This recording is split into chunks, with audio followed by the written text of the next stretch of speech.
বাড়ছে না বাড়ির ট্যাক্স।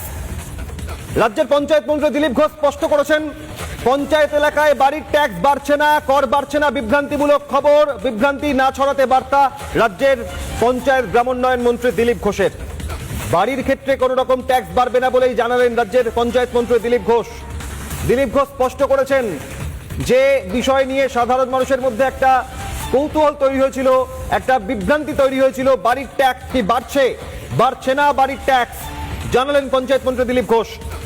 পঞ্চায়েত ও গ্রামোন্নয়ন মন্ত্রী দিলীপ ঘোষ স্পষ্ট করেছেন, রাজ্যের ৩৪২টি ব্লকে পঞ্চায়েত এলাকায় কোনো বাড়ির ট্যাক্স বাড়ছে না। কি বলেছেন পঞ্চায়েত মন্ত্রী দেখুন। ধরনের ভ্রম ছড়ানোর চেষ্টা করে, ভ্রান্তি ছড়িয়ে মানুষকে বিভ্রান্ত করার চেষ্টা হচ্ছে। ট্যাক্স কোনো বাড়বে না।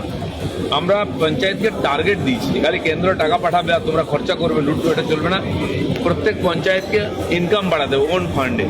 তার জন্য আমি ভার্চুয়াল কনফারেন্স করে একদম প্রধানদেরকে বলেছি, 2010 জন প্রধান ছিলেন সেই কনফারেন্সে, যে আপনার ওখানে পুকুর আছে কবজা করে ছাড়িয়ে নিয়ে ভাড়া দিন, আপনার বাজার আছে ভাড়া দিন, আপনার হাট হয় সেট তৈরি করে দিন, লোকের কাছ থেকে ট্যাক্স নিন, আপনার ওখানে নদীর ঘাট আছে ডাক দিন, সেই টাকা নিন।